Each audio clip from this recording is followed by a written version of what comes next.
as I was making a sandwich. I hope I didn't wake you. She in your house. It's fine. She said, in the same deflated tone as This man's before. a simp, bro. Alright guys, what's good? Right now, I don't know if you guys can see, but let me get closer for you.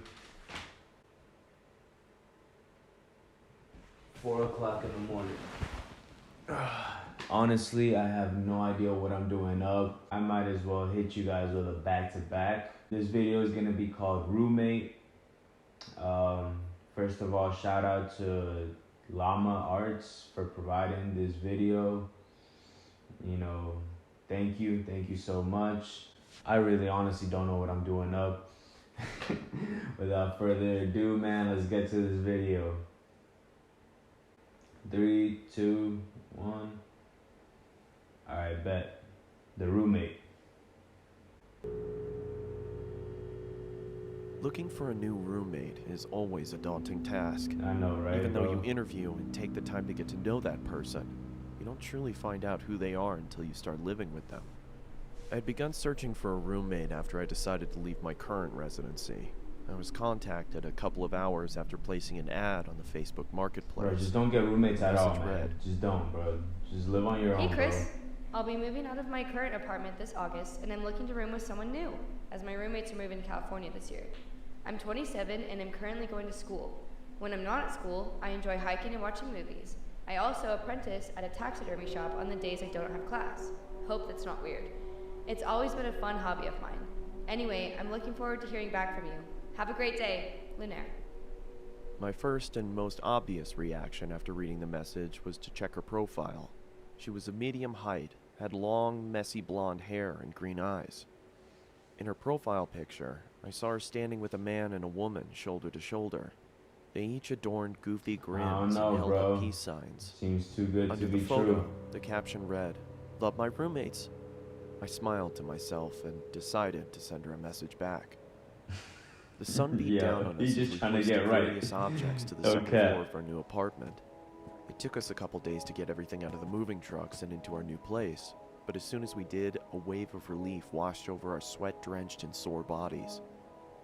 After a couple more hours of rearranging, we each grabbed a beer from the fridge and sat on the porch. We reminisced about old 90s cartoons and what video games we obsessed over as kids, and as the sun started to set, I truly felt relaxed and confident that things were going to work out.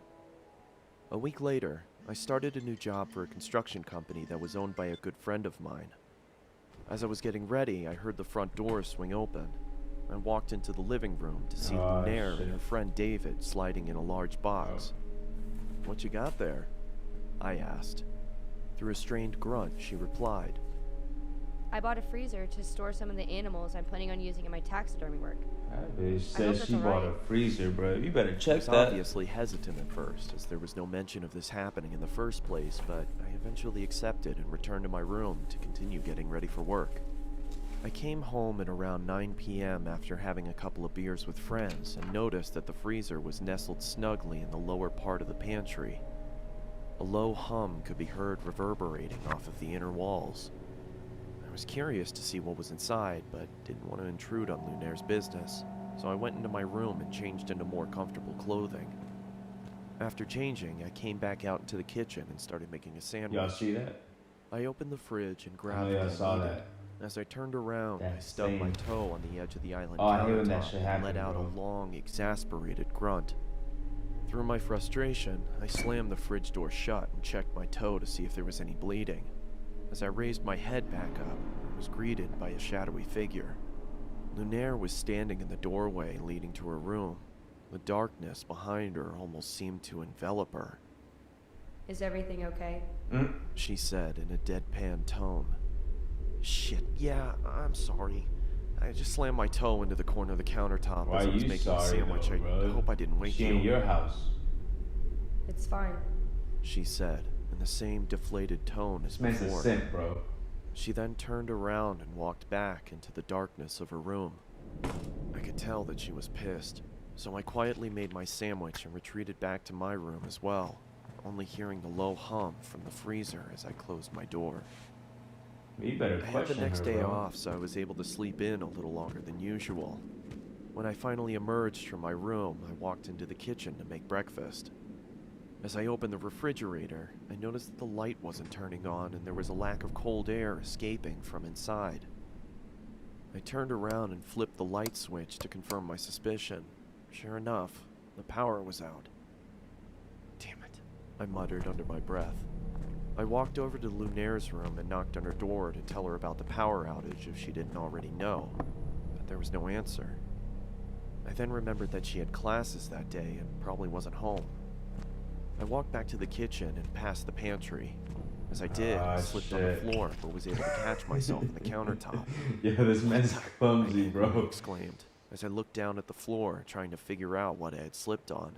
Oh, shit. It was blood, and it started to leak from the corner of the freezer and pool onto the floor. I quickly tried to open the freezer to find out the cause of the viscous liquid, but then I noticed that it had a padlock attached to it. I don't remember seeing that before. I ran out to my car and grabbed my toolbox from the back seat. Get that locksmith, boy. I approached the freezer and set my tools down on the nearby countertop. I then pulled out a small pair of bolt cutters and snapped through the metal of the padlock. It fell to the ground with a large thud. I creaked open the top of the freezer and was greeted with a putrid stench that permeated my nostrils. I quickly pinched my nose and walked away gagging in response. I guess I should have realized that was going to happen. The movie I muttered to myself in between gags. After gaining my composure, I grabbed some gloves from under the sink and started taking inventory. I could see a couple of dead birds in plastic bags wedged into the corners of the freezer.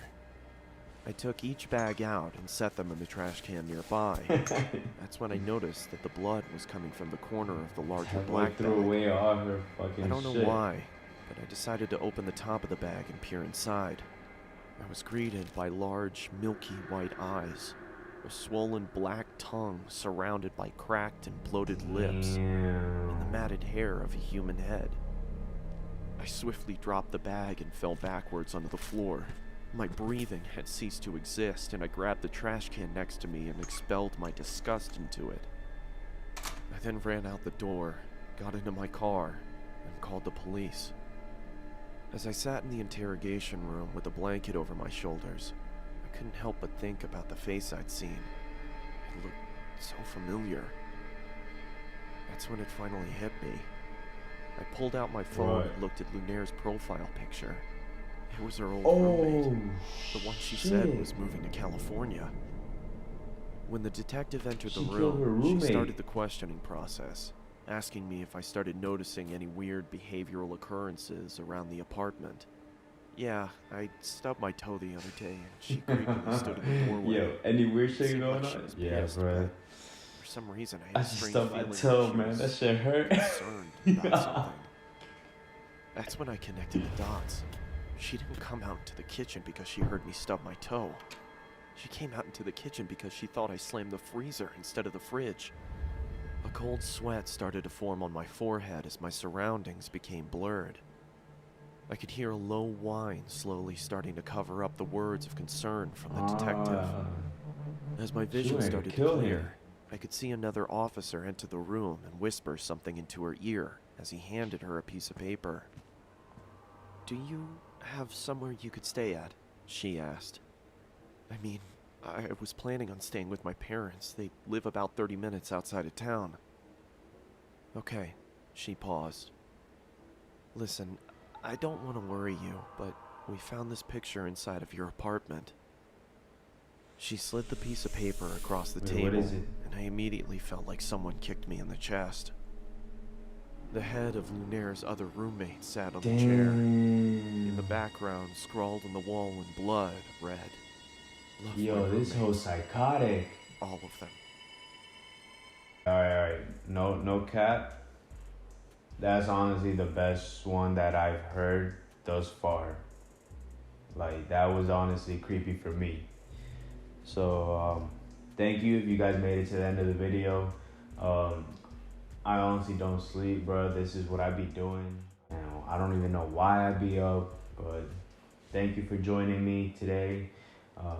Thank you again for making it to the end of the video. Love y'all.